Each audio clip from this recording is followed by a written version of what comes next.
Hey everyone, if you're looking to start a landscape lawn care business in 2023, this is the video for you. These are the things that I wish I would have known before I started my business. A lot of this would have saved me some effort, some worry, just all around the challenge that I've went through trying to get to where we are now. Anyway, before we get started, I'm Jacob Godar. If you don't know me at all, sorry, I should have done a much better job for a long time shooting more content and getting in front of people in the lawn care industry. And this year I'm making a huge push to try to bring as much value to people who are wanting to do stuff like this, grow their business. You know, we've been involved in businesses in Illinois and in Florida, and we're continuing to scale and grow our companies. In Illinois, we do over 2 million in sales. Here in Florida, in our first full-time calendar year, we did 1.6 million in sales, and we're looking to take the two of them, you know, in upwards of 6 million total this year. We've done a lot of stuff in the lawn care and landscape industry, and if you look at my YouTube channel, it's progressed, but I haven't gave it the effort I should have, because we've got a lot of value to bring, we've got a lot of information to bring, but I've always just been right off the cuff, try to shoot information, get it out there to you. But we're going to be pushing this to the very limit this year, bringing more, doing more to help more landscapers, lawn care, anybody in the green industry or anybody with a business grow and get better, because you having a successful business is going to facilitate you having more successful life. Because if you don't have a successful business, it's not just like having a job 9 to 5 where you're not doing well. It will completely tear down and potentially ruin your life. I guess a 9 to 5 could do that as well, but that's enough of the spiel. Let's get into, if you're starting a business in 2023, what's some of the things that I wish I would have known so you can have more success and kind of know what you're getting into. One of the big things in business is numbers are everything. If you're getting into business, you need to know about your numbers, but this doesn't mean they need to be perfect. My biggest misconception with the numbers of a business, the hourly rates, how much to charge for mowing, was that there was some big secret out there and that it had to be this perfect exact number, when it didn't. I just needed to take account, especially when you're starting off. It's so easy. Imagine you're solo. What's the total expenses to run this business? What am I wanting to pay myself? Add all that together, divide that by your workable time with a profit in there as well. So you should be profiting above and beyond. Your profit is not just your income. You should be profiting above and beyond what you earn. So if you add all that together and divide that by your estimated amount of hours you're going to work in a season, and are you going to work a full schedule when you first start out? Probably not. This is where I thought there was a right answer. There is no right answer. There's approximates. People who do numbers, they know where to fudge them, they know where to look. That's where it's like, if I was to help you, I'm much more comfortable fudging and knowing, okay, we can change that right there. And that might not mean anything to you because you haven't spent much time doing it. But knowing your numbers and just having a rough guideline, because you got to build data. You have no data set to work off of. A year, 2, 3 years into business, you really start adding all this data together of time spent, how profitable you are in certain things, how profitable you are over the course of a year if you don't do any other costing. And then you really can start to compute and build out better and better numbers as you go. But it's important that you set a number and you're not setting it just off of, well, competition's 65. That's how I started. It's competition's 65. I'm starting out, I'll charge 60. That is the dumbest way to do it. Know your numbers, know the total it cost you to do it, divide it by the amount of hours you anticipate to work, and then make some profit in there too. Obviously you can go way deeper, but that is the general. Next thing, you know, big companies are no better than you. I used to look at big landscape companies, big lawn care companies, and think they had some special secret that they, oh my gosh, how do they get so big? There's some, I put these things up on a pedestal. I didn't really compare. I was just like, man, these companies are huge. They're so well known.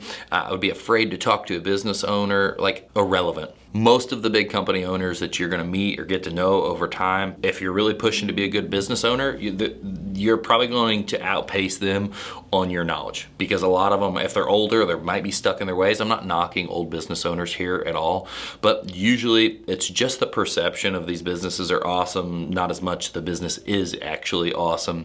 And you can definitely create the exact same thing, and you should never be hesitant if you want to talk and connect to these other businesses. If it's a good business and not a fucking dickhead or asshole people, they're gonna want to connect with you. They're gonna want to share with you. They're gonna want to help you because somebody ideally or hopefully helped them. This is another area. These are all areas I screwed up, but Culture, starting with one, is fucking everything. Meaning that I start learning about company culture and creating a company culture starting when it's just me, and then stacking that. Here in Florida, we did that really well. We started with a cool company culture and then just stack that up. Where in Illinois, I squandered time and we didn't really focus on culture as much because I didn't realize it until years into business how important it was. I mean, I knew people were important, but I didn't know how important the culture of a business was. And so if we would have spent a lot more time focusing on that, a lot more time starting off with the initiative of having a cool, awesome, people-focused culture where people are looking at the opportunity that's going to get made there, we'd had better people, we would have went faster, we would have done more. And although I'd have been scared because I would have felt like I probably would have spent more. I did some of the things, but I just didn't do enough of the things and with enough repetition. And that's very easy to do. You may ebb and flow in this throughout your business, but you got to know all the time culture is everything. And as you grow a company, you get to the point in a company where culture becomes your main job as like the founder. You've stepped away from a lot of things and now you're just the visionary and you're like trying to see what you can do to continue making that culture better. Now, this next one, this is a huge one. Right?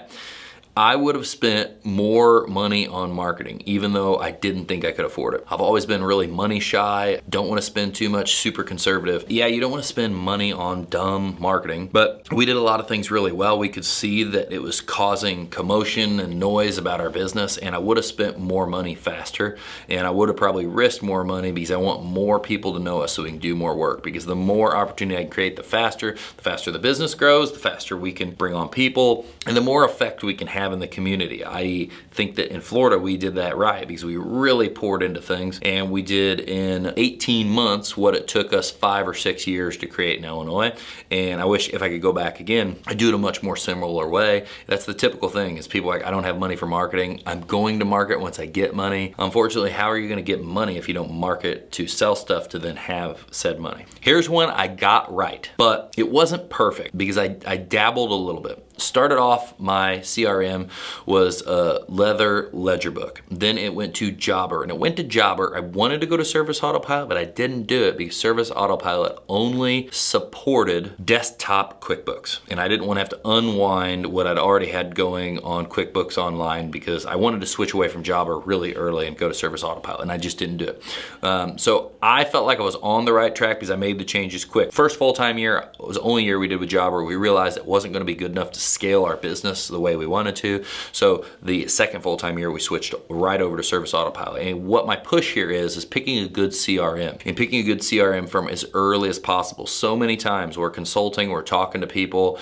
hear people in the industry, and they're like, oh, Service Autopilot is too expensive. Jobber's too expensive. Anything's too expensive. And then they go with some kind of free version. Everybody always is talking about Yard Book or books. I don't even know how to say it. And I'm sure there's a million more cheapy versions. If you're just planning on playing small and staying small, get a cheapy version. If you're planning to grow a big company, look towards what other bigger companies you're using. I looked at Service Autopilot, realizing a lot of companies use that were huge. And then there's a bunch of other names out there that we've looked into that companies that are huge use as well. I'm not just a Service Autopilot preacher, I'm looking at all the other options there are out there. With that, you don't want to just go for lesser. You are shooting yourself in the foot. Look, I didn't really do this, but I hear this all the time. And if you're starting a business, I want to save you the hassle. If you're trying to go big. People don't want to spend $100 a month because they can't fathom that expense. I can't imagine it even costs any more than $150 a month. I think it was $97 when I started a month for Service Autopilot. That's insanity. If your time, which your time is for sure worth $50 an hour at minimum, and if it's not above $50 an hour, you're not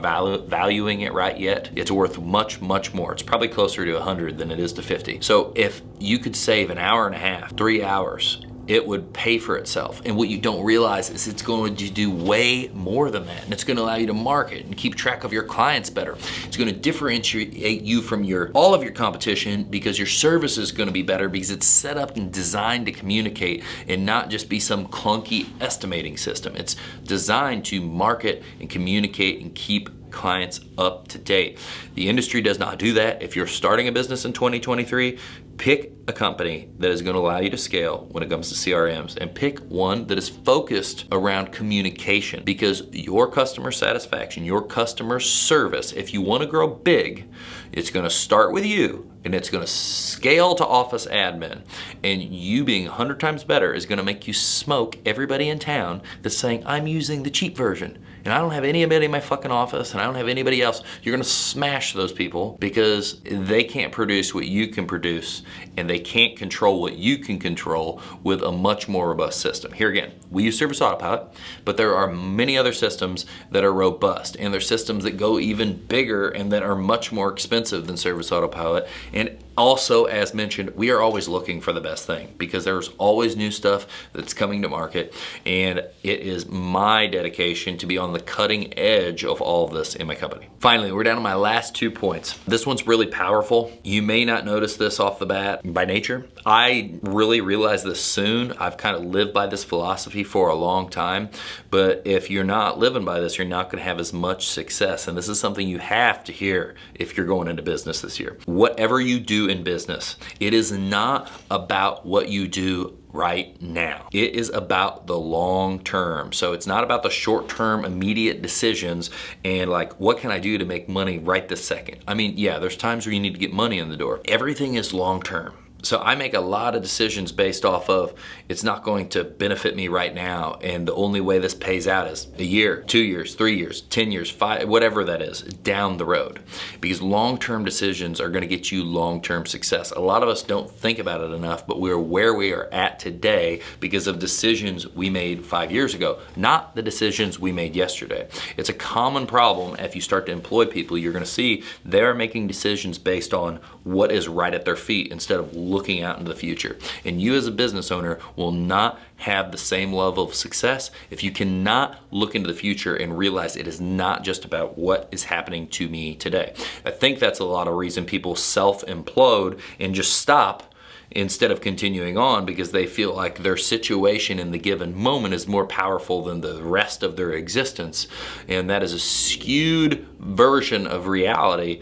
And I think a lot of that is just driven by we are so stuck on social media and wanting likes and everything being instantaneous. And success is not fucking instantaneous. It is long term. So do what you need to do today to have success 5 years from now, not necessarily tomorrow, even though some things are going to create pretty quick success in business. Finally, I talked about marketing. This is 100% marketing, and this is something that I almost left out. This popped into my head. It wasn't even on my notes, so I wanted to add this for you. If you're starting a business and you're even thinking about starting a business, vet, source, find somebody for a website. Don't do some cheap, stupid bullshit like I did that I did it myself. Unless you are a badass copywriter, do not try to learn WordPress. Find somebody that can build a site for you that's gonna rank well.